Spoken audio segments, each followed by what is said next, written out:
Hi, and welcome to the Outdoor Kitchen Show. Today we are on location in Fayette, Mississippi at the Last Chance Hunting Club. And with us once again is Carlos Bro, champion jambalaya cooker. And today he's making a pastelaya. Now your pastelaya is going to be a little bit different today, huh Carlos? Yeah, we're going to cook it with a little pork, some chicken, and sausage. Most people cook it with pork or either just chicken, but we're going to put a little bit of both in it. That sounds good to me. And we even have some of the kids cooking today. So make sure you stay tuned right here to the Outdoor Kitchen Show. We'll be right back.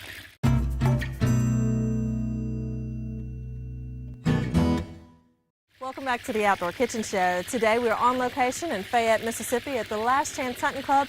And we are honored again to have Carlos Bro, champion, world champion, champ of champs, jambalaya cook here with us today. And we're doing a pastelaya, right? Pastelaya. Okay, now he's got some of the ingredients going and he's had the fire going for just a little bit. Now tell us how you stack your wood for the fire. I split it up a little small and put it under there, put some dry wood. I got a little green wood too, but I put some dry wood on it and a little charcoal lighter and get it going like that. There you go, and then you added some oil in there. Right, add the oil in the pot. Now I'm going to start putting the meat in. Okay, let's do that.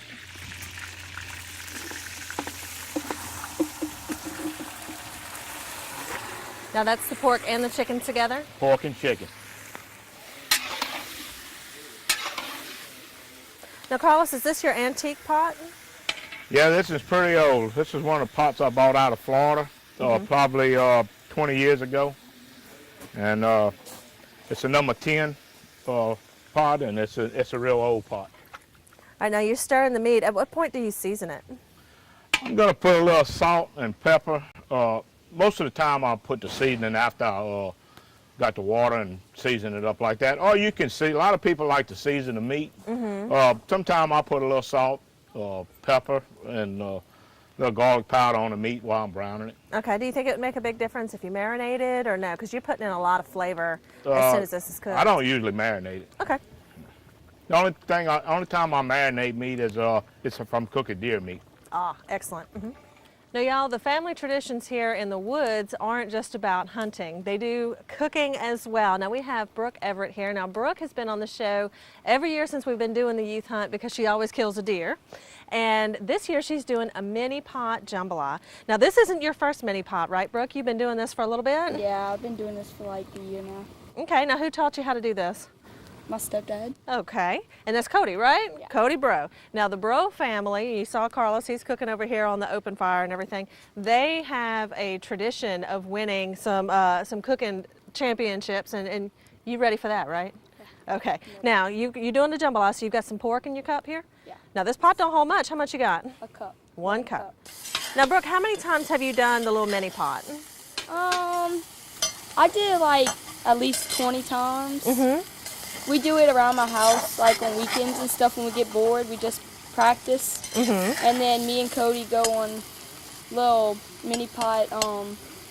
The competitions? Yeah, competitions like at people's houses. Oh, okay. Between like family. Yeah, I think next year, me and Shelly Corcoran were talking, and we were just enjoying so much that you wanted to do the mini pot that we thought we'd get all the kids to do a little mini pot competition where they can cook whatever they want, whether it's a gumbo or jambalaya, whatever. So I'm excited to do that next year, and but that's just so cool that you're able to pick up the tradition with all the bros and everything else cooking for these competitions. Man, that's just awesome. Now, y'all, you see Brooke here cooking, and I just wanted to let you know when she was getting everything set up, especially with her fire and all that, you know, the grown-ups around here don't cut no slack to the kids. They need to know how to do things right, follow safety procedures. You even see grown-ups talking about hunting safety, four-wheeler safety, all that kind of stuff.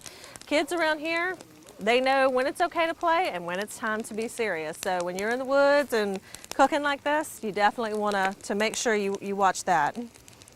And you just adding a little extra kindling there? Yeah, just make sure my fire stays lit. Yeah. Pieces of wood. I've been watching Carlos tend his fire too. He's keeping it nice and hot to brown that meat. Now Carlos, we were just watching Brooke tending her fire, and you've kind of been doing the same thing over here. How are you keeping your fire the way you want it? I just add a little wood in it every now and then just to get me a bed of coals. And like I said, the wood's a little green, but I got a little dry wood I'm mixing with it, so it's doing all right. Okay. Now, we got the pork and chicken in here, and it's been cooking for a little while, but it's starting to get brown now, right? Right. Next thing we're going to do is add the sausage in a little bit, kind of brown them up. And then after we get that done, we'll probably pull the pot off and get the oil out of it.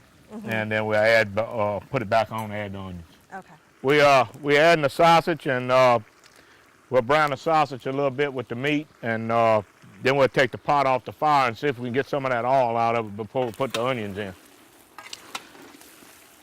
We're going to put the onions in now. We got about 8 pounds of onions. We started with about 22 pounds of meat. We had chicken, sausage, and pork.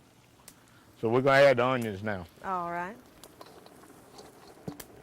Now you're leaving all of it together, right? I mean, you're leaving the meat in there and all that. You're not going to take it out? Yeah, everything's staying in. Okay.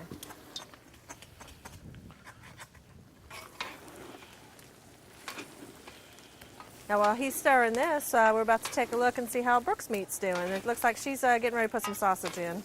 Yeah. All right, Brooke, you ready to put your sausage in? I'm ready. Okay, let's do it. For today's recipes, go to our website, theoutdoorkitchenshow.com. All right, now Carlos, you added in some water, right? Mm-hmm. Okay, and what you putting in now? I'm fixing to put some garlic and some celery and bell pepper. All right. Now you see all of this nice chopped vegetables. Everybody helped out today chopping up garlic and onions and meat and everything. It took quite a while to prep all these ingredients. Now, of course, if you want to make it easy, you can get bulk pre-chopped ingredients at Ralph's Market. I know they do the onions and things like that. Whatever you need, if you need lots of it pre-chopped, you give Ralph's Market a call. Now, Brooke's meat is looking really good. Got some good color on it, and she's about to take it and the sausage out so she can cook her onions. Okay, time to take the meat out, and you're going to put the onions in next, right? Onions next. Now, Now, Brooke, the sausage does not have to be cooked long, uh-huh. so it only goes in for a few minutes, and then you take both meats out. Yeah, you get some pretty color in there, so that's going to be a nice jambalaya. Now, how do you know how much to put in that little bitty old pot so it doesn't flow over? Normally I put 1 cup of pork, Uh-huh. 1 cup of sausage, and 1 cup of onions. Okay, and how And all much that rice? goes 1 cup of rice to 2 cups of water. Okay, and that's all going to fit in that little bitty pot? All of it. All right. Now, Brooke, you're using the garlic powder and some hot sauce, right? Yep. You don't put too much garlic powder, just sprinkle some in there. Okay. Now, as she's adding her hot sauce, Carlos is actually at the same stage with his pastelaya. So let's check in with him. Now, Carlos, you adding in some seasonings? Yeah, we're putting a little salt in now, and we're going to put some black pepper and a little red pepper. All right. Now, how do you know how much water to put in here for a pastelaya? I measure, I put about 4 cups to a pound of pasta. To a pound of pasta. Right. Okay, all right. Now, how many pounds of pasta are you putting in here? We're probably going to put about 10 pounds. All right, your onions are ready, huh? Onions are ready. All right, so we're going to add the meat back in? Yeah. Now, the hardest part is keeping that fire just right, right? Yeah, we gotta keep the fire going. Meat's done.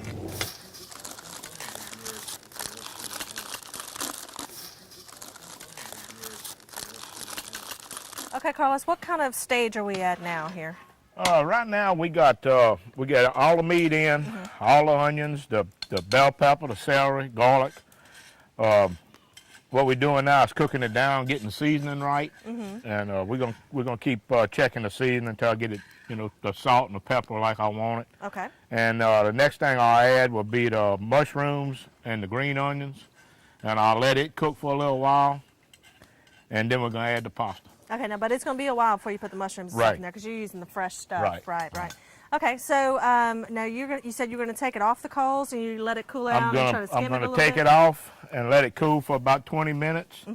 And the grease that's in the pot now is gonna come to the top. Come to the I'm top. gonna take the grease out, put it back on the fire, and then we're gonna put the mushrooms and green onions in and let it cook for a little while, and then we're gonna dump the pasta in. So while that's bubbling, we're going to check in with Brooke and see how her mini pot's doing. Now, you adding in your water? 2 cups. Okay. That's just going to perfectly hold that, huh? Because you're doing 1 cup rice? All right, now, how much salt you putting in there? 2 teaspoons. Okay. You can put salt in your hand, but don't put no red pepper in your hand. Because when you're sweating and that stuff flies on you right here, It go to burning, bro. All right, now I'm getting my fire bigger so my water can come to the boil. So we can get that rice in there, huh? All right, now you got your cup of rice in there. What you gonna do? I'm about to put my lid on and cook the rice for 15 minutes. Okay. And we're gonna push the fire back some. All So right. it's not Okay, now once you get your fire down a little bit, do you need to stir it, or can you just go straight out to them deer woods and go hunt? You have to let it sit for about 15 minutes, and then you have to open the lid and stir it, like fluff the rice, and then put it on for another 15 minutes, and then it should be ready. Okay. And you can go in the woods and shoot a deer. All right, is it time to check it? It is time. All right, now you got a little special hook to pick up your lid there because that is hot. Yeah. All right. Ooh, that rice is looking good. Look at that. Very nice. Now, it seems to me cooking in this little pot is actually harder than cooking in Pawpaw's big pot over there. Yeah, it's harder because you have to maintain your fire. Yeah, and it's a small area, and you got to get the fire up under there and keep it going, keep it cooking. Boy, that rice looks perfect. Looking good.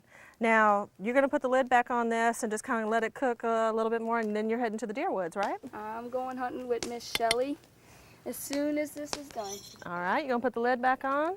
for another 15 minutes. Okay, now that means we need to take a quick break, and when we come back, we'll see the kids, hopefully with a bunch of deer. Stay tuned, you're watching the Outdoor Kitchen Show.